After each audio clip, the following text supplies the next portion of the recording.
ठीक है। तो जो बैक्टीरिया होता है हमारा कुछ इस तरह से दिखता है, और ये इसीलिए ये माइक्रोबायोलॉजी का टॉपिक क्यों है?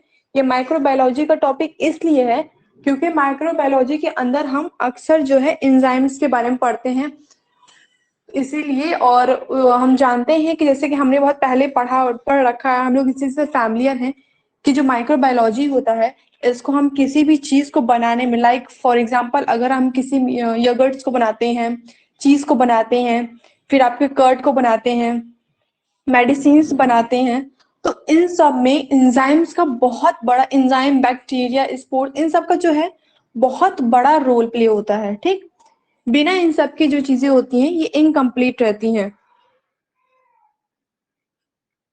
ओके, फिर और चीज क्या है इसके साथ साथ? इसके साथ एक चीज और है, वो चीज ये है कि अगर हम इसको देखें तो इसके अंदर एक खूबी क्या होती है, ये खुद से चीज अपनी डिवाइड कर लेता है। ठीक, ये खुद से, ये इंडोस्पोर मतलब इसके इंडो मतलब ही हमें क्या समझ में आता है, इंडो अगर हम वर्ड देखें तो इंडो वर्ड से हम समझ जाते हैं कि इनर की बात चल रही है, मतलब अंदर ही इसके स्पोर फॉर्मेशन होता है। और जब ये स्पोर फॉर्म कर लेता है, एक स्पोर बना लेता है।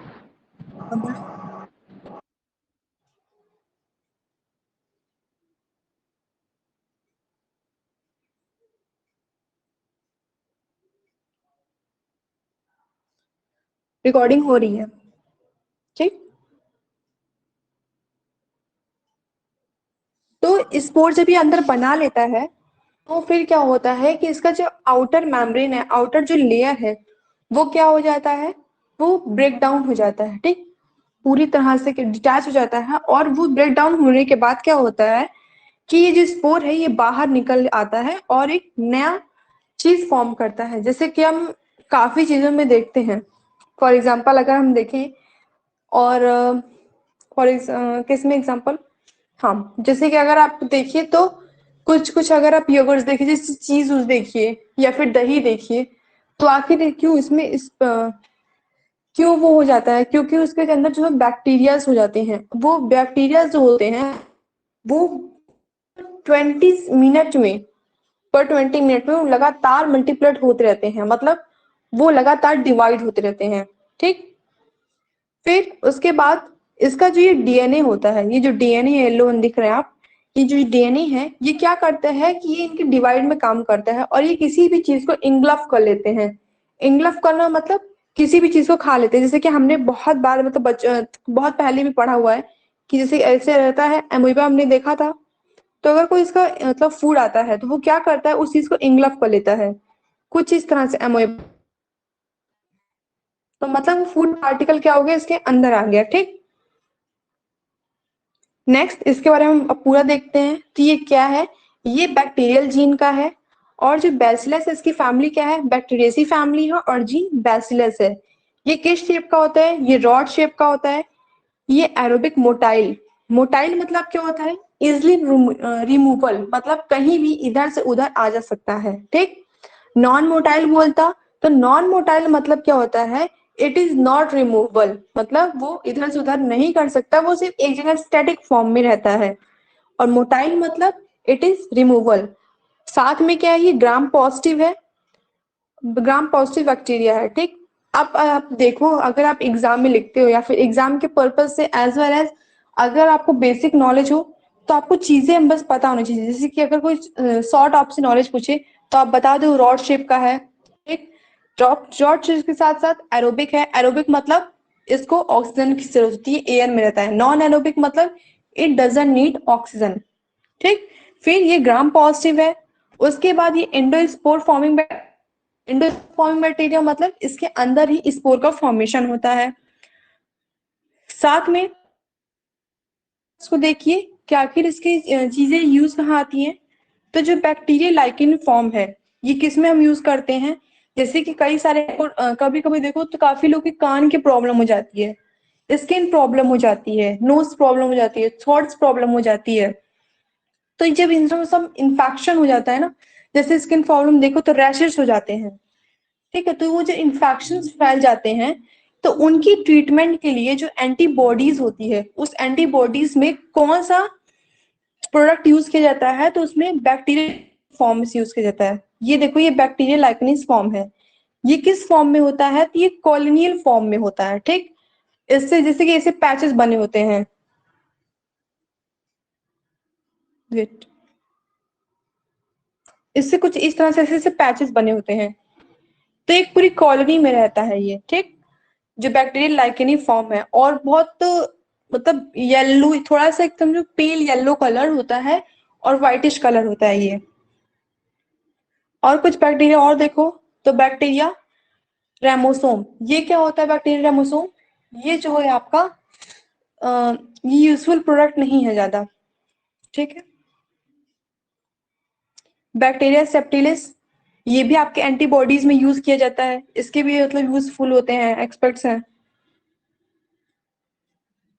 फिर उसके बाद बैक्टीरिया पॉलीमाइजा, इसको भी हम एंटीबॉडीज में यूज करते हैं।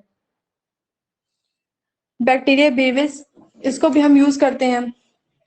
ये मतलब ये हार्मफुल प्रोडक्ट्स में आ जाता है, इसको ज्यादा यूज नहीं होता इसमें। तो ये सब चीजें क्या होती हैं? ये सब चीजें जो है आपकी, अगर आप इनका नॉर्मल शेप देखो तो हर कोई शेप एक जैसा ही है, बस कुछ में जो है लेंथ और उनकी वाइड के अंतर हो जाता है। बैक्टीरिया सीरियस, तो ये सब कुछ बैक्टीरियाज है। अभी आप इनके चीजों को यूज और मिसयूज मतलब दोनों हार्मफुल एक्सपर्ट्स भी पढ़ेंगे। तो जैसे कि पॉलीमेरिज्म हमने देखा, तो वो क्या है, इसको एंटीबॉडीज में यूज किया जाता है। फिर एंटीबॉडी बैक्टीरियसिन को किस में यूज करते हैं? जो सेप्टिलस, मतलब वो जो ग्रीन वन था, जिसका ग्रीन वन कलर था, उसको भी बैक्टीरियसिन में एंटीबॉडीज एक बैक्टीरियसिन होती है, उसको हम सब बैक्टीरियस सेप्टिलस को हम इसमें यूज करते हैं। फिर एंटीबॉडी ग्रेमिसिन को हम बनाने के लिए किसका यूज करते हैं? तो बैक्टीरियस ब्रेविस का यूज करते हैं, ठीक। उसके बाद देखो आप, ये सब डायग्राम्स, ये सब चीजें होती हैं जिससे अगर आपको क्या होता है जब आप नोट्स बनाओ, तो नोट्स के साथ साथ अगर आप इन डायग्राम्स को बनाते हो तो काफी इफेक्टिव होता है आपका नोट्स। फिर the nitrogenous organic product compounds of that remain, यहाँ बात क्या करें, वो नाइट्रोजीनियस, अगर हम नाइट्रोजीनियस कंपाउंड की बात करें, जैसे कि काउ डग हो गया, या फिर एनिमल डग हो गया, या फिर बफेलो डग, या फिर एक्सक्रीटा, अनवांटेड मटेरियल, ठीक, वेस्ट प्रोडक्ट्स, ये सब क्या चीजें हैं? ये सब चीजें जो होती हैं, अगर जैसे कि मिट्टी में जाती हैं, ठीक, जैसे कहा जाता है कि अगर काउ डग है, जैसे हम क्रॉप्स का बनाते, फील्ड में जाते हैं, तो फील्ड में जाने के बाद हम क्या करते हैं, गाँव में देखो आप, और या फिर एग्रीकल्चर की चीजों में देखो, तो वहां पे जब हम फील्ड में जाते हैं, तो वहां पे क्या किया जाता है कि जितने भी काउ डक होते हैं उनको जाके फील्ड में डाल दिया जाता है फर्टिलाइजेशन का काम करने के लिए, जिससे कि जब अगली बार उसमें फसल डाला जाए या फिर उसमें फसल उगाई जाए तो फसल बहुत अच्छी हो, ठीक है। साथ में क्या होता है कि जब वो अमोनिया जो पड़ा हुआ है, जो अमोनिया हम डाल रहे हैं, या फिर जो अनवांटेड एक्सक्रीटाज निकलते हैं, उन सब वो जब सॉइल में जाते हैं तो अमोनियनिफिकेशन का काम होता है, ठीक। अमोनिया जो है कन्वर्ट होता है, जो यूरिया होता है वो अमोनियम कन्वर्ट होता है, और जो प्रोसेस अमोनिया में कन्वर्ट कराता है उस प्रोसेस एम्यूनिफिकेशन को जो बैक्टीरिया कराते हैं उनको हम एम्प्लीफाइंग बैक्टीरिया कहते हैं। मतलब कुछ बैक्टीरिया जो होते हैं एम्प्लीफिकेशन में रोल प्ले करने, उसको अमोनिया को, यूरिया को, इन सबको एम्प्लीफिकेशन करने में जो हेल्प प्ले करते हैं, रोल करते हैं, उनको हम क्या कहते हैं? एम्प्लीफिकेशन कहते हैं, ठीक है। जैसे कि अगर हम डायग्राम देखें तो हमने जब नाइट्रोजन साइकिल भी पढ़ी थी, ये वैसे पे एमोनिया साइकिल है, ठीक है। तो यहाँ पे क्या है कि जब हम पढ़ते हैं, जब हम देखे थे तो उस समय क्या था कि नाइट्रोजन किस तरह से चल रहा है, हमने कार्बन साइकिल देखी थी, हमने फॉस्फोरस साइकिल देखी थी, फिर हमने सल्फर साइकिल देखी थी। तो ये चारों साइकिल हम सेकंड ईयर में ऑलरेडी पढ़ चुके हैं, ठीक है। फिर क्या हुआ था कि जब साइकिल हम देखे थे तो हमने देखा था कौन सी चीज कैसे कन्वर्ट हो रही है, स्पेशली इस साइकिल को हम नाइट्रोजन साइकिल के अंदर इन्वॉल्व किए थे। इसमें क्या होता है, में हमारे जो नाइट्रोजन है वो कैसे हो रहा है, अगर ये जैसे कि रैबिट है, ठीक है, ये रैबिट है, कुछ गंदा है लेकिन ठीक है, रैबिट है, तो ये क्या हो रहा है कि ये जो प्लांट है, आपका जो ट्री है, इससे जो नाइट्रोजन निकल के जा रहा है, क्योंकि अगर ट्री शेड हो रहा है, मतलब ट्री का जो लीव है वो शेडिंग हो रही है उसकी, वो डिटैच हो रहा है, मतलब गिर रहा है, जमीन पे जा रहा है, तो क्या हो रहा है, आफ्टर ऑल क्या काम कर रहा है, वो क्या कहते हैं, डिकम्पोज का काम हो रहा है। जब वो डिकम्पोज का काम हो रहा है तो यही सेम चीज रैबिट के साथ होता है।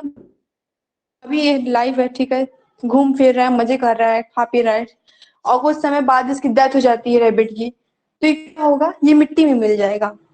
फिर ये प्लांट है, प्लांट्स के जो आपके ये जो रूट्स होते हैं, इनमें आपने कभी कभी देखा होगा कुछ कुछ ऐसे पेड़ पौधे होंगे जिनकी जड़ों में क्या होता है ना, वो मोटे मोटे गुट्ठे, मतलब गुच्छे पड़ जाते हैं। सबने देखा होगा, जो नोड्यूल्स हो जाते हैं, तो उसमें क्या होता है, वहां पे अमोनिया ज्यादा हो जाता है, जो अमोनिया साइड होता है वो ज्यादा हो जाता है, इसलिए वो गुच्छे पड़ जाते हैं, जो नोड्यूल्स हो जाते हैं। तो वहां पे क्या होता है कि उस समय जो एम्यूनिफिकेशन, नाइट्रोजन का वर्क होता है, वो ज्यादा प्रोसेस में चलता है। हाँ। उसके बाद फिर अगर आप फंगे होंगे, देखो फंगे होंगे, जैसे कि बारिश और के मौसम में आएगा, तो आप बहुत देखोगे, जैसे अगर बहुत अच्छी मिट्टी है और उस मिट्टी में जैसे काई वाई जम जाती है, या फिर मिट्टी अगर घर और भी देखो ना, जहाँ पेड़ पौधे हल्का फुल्का छोटे मोटे भी मतलब घासें उसे निकल जाती हैं, तो वहां भी क्या होता है कि वहां भी काई जम जाती है। तो क्या है, वो सब चीजें जो होती हैं, फिर बाद में जैसे जैसे धूप होती है वो सब चीज, तो वो क्या, वो सॉइल में मिली, डिकम्पोज हुई। डिकम्पोज होने के बाद क्या हुआ कि वहां की जो लैंडिंग है, मतलब वहां की जो जमीन है,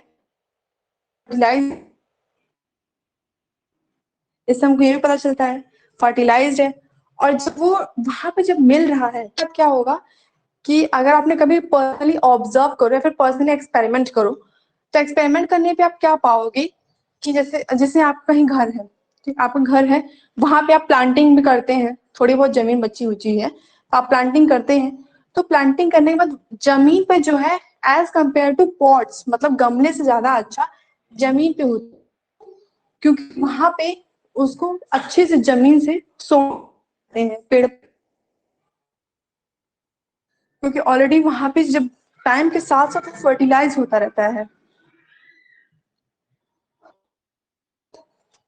NO3 नाइट्रेट, जब कैसे शुरू प्रोसेस कैसे शुरू होता है, जैसे कि ये प्लांट है, कि यहाँ प्लांट ही क्या हुआ कि डिकम्पोज हुआ, डिकम्पोज होने के बाद इसने NH4 बनाया, NH4 के बाद ये क्या हुआ, ये और ज्यादा टूटा, जब और पार्टों में टूट गया, तो टूटने के बाद इसने NO2 बनाया, नाइट्रेट बनाया। फिर नेक्टिन फाइव एक बैक्टीरिया आया, उस बैक्टीरिया ने इसको NO3 में कन्वर्ट किया। NO3 में कन्वर्ट करने के बाद जब ये पेड़ के पास गया, तो इस पेड़ को क्या मिला, इस पेड़ को इससे एनर्जी मिली, इसने इसको सोर्स लिया अपना। फिर हम यहाँ दूसरी जगह हम आते हैं, the bacteria which carry out the process of ये हम बता लिए, आपको मतलब समझाए थे कि वो बैक्टीरिया जो एम्निफिकेशन का काम कराते हैं, उनको हम एम्निफाइंग बैक्टीरिया कहते हैं। वो बैक्टीरिया कौन से हैं, बैक्टीरिया रासोमोस, बैक्टीरिया वल्गेरिस, बैक्टीरिया माइसोडीज, ये सब कुछ बैक्टीरियाज हैं। और जब भी हम अगर किसी भी जीन का नाम लिखते हैं, तो उसके नीचे अंडरलाइन जरूर करते हैं, ठीक, क्योंकि वो इटालियन लैंग्वेज में लिखा होता है, और हम इटालियन लैंग्वेज में ना लिख के हम कॉमन लैंग्वेज लिखते हैं, इसलिए उसके नीचे अंडरलाइन करते हैं। Some bacteria live in the alimentary canal of herbivorous animals, कुछ बैक्टीरिया जैसे एलिमेंट्री कैनाल, मतलब जैसे कि जो खाने पीने की, जैसे आपका डाइजेस्टिव सिस्टम है, तो उसी साइड कुछ बैक्टीरिया रहते हैं, हमारे भी हैं, ऐसा नहीं है कि हमारे नहीं है, ह्यूमन बीइंग के भी होते हैं। तो हर किसी के अंदर कुछ ना कुछ है। तो जो हर्बीवोरस एनिमल्स होते हैं, जैसे कि काऊ हो गया, गोट हो गया, हॉर्स हो गया, इन सब में क्या होते हैं, जब ये होते हैं जिनके अंदर, तो वो एक एंजाइम प्रोड्यूस करते हैं। एंजाइम जब प्रोड्यूस करते हैं, तो वो क्यों करते हैं, क्योंकि वो सेलुलोज, जो कि सेलुलोज को डाइजेस्ट करने के लिए जिस एंजाइम को प्रोड्यूस करते हैं, जैसे कि वो हरी चीजें हम खाते हैं, डायरेक्ट कच्ची चीजें खाते हैं, तो हमारा जो वो बैक्टीरिया जो आएगा, उस कच्ची चीजों को, मतलब हरी चीजों को डाइजेस्ट करने का काम करेगा, उस सेलुलोज को, जिस सेलुलोज को हमने लिया है, खाया है, उसको ब्रेक डाउन करने का काम करेगा, पचाने का काम करेगा, ठीक। और जो वो बैक्टीरियाज हैं जो कि प्रोटीनेज एंजाइम प्रोड्यूस करते हैं, और उसको क्या कहते हैं, प्रोड्यूस के साथ साथ वो क्यों प्रोड्यूस करते हैं, इसलिए प्रोड्यूस करते हैं कि जिससे वो चीज डाइजेस्ट हो जाए। तो वो कौन सा होता है, वो बैक्टीरिया सबस्टिलीज होता है। अब हम अगर इसके हार्मफुल एक्सपर्ट्स देखें, हार्मफुल एक्सपर्ट्स मतलब वो चीजें जो कि नुकसानदायक है, क्योंकि जरूरी नहीं है कि बैक्टीरिया फायदेमंद हो, कोई चीज अगर फायदेमंद है तो उसका नुकसान भी कुछ ना कुछ होगा जरूर। नुकसान देखें तो बैक्टीरिया एंथ्रेसिस, ये क्या काम करता है, ये एथ्रेस नाम की डिसीज को प्रोड्यूस करता है। किसमें, शीप्स हो गए, मतलब जितने भी कैटल्स होते हैं, ठीक, कैटल्स मतलब आपके शीप उप हो गए, ये इसमें क्या करते हैं, डिसीज प्रोड्यूस करता है। फिर बैक्टीरिया सीरेस, बैक्टीरिया सेबस्टिलिस, ये क्या काम करता है, ये कॉन्गुलेशन ऑफ मिल्क। कॉन्गुलेशन ऑफ मिल्क मतलब कुछ कुछ जैसे दूध दूध होते हैं ना, तो दूध जैसे कि जम जाता है। अगर आप देखो, अगर आपने दूध रखा, रात में दूध आप ले गए रूम में और पीने के लिए ले गए थे, आप ले आधा ग्लास ही एक्सपेरिमेंट करो, अगर नहीं करो फिर भी आप जानते होंगे। अगर आपने दूध रख दिया और फिर एक तो ठंडी का मौसम है, आप उसको नहीं पिए, 9 बजे से आप लेके रूम में ले गए हो, आप उसको नहीं पिए, और उसके बाद आप 7 बजे देखोगे तो जो दूध है आपका एकदम जम जाएगा, ठीक। और जब वो मतलब जम जाएगा मतलब वो दूध खराब हो चुका है, अब वो यूज का नहीं है। तो वो जो दूध आपका जम गया है तो वो क्या हुआ, वो किसका किसका देन हुआ, वो बैक्टीरिया सीरियस का और बैक्टीरिया सबस्टिलियस का देन हुआ। कॉन्गुलेशन ऑफ मिल्क मतलब दूध जो है इकट्ठा हो गया है, जम चुका है पूरी तरह से।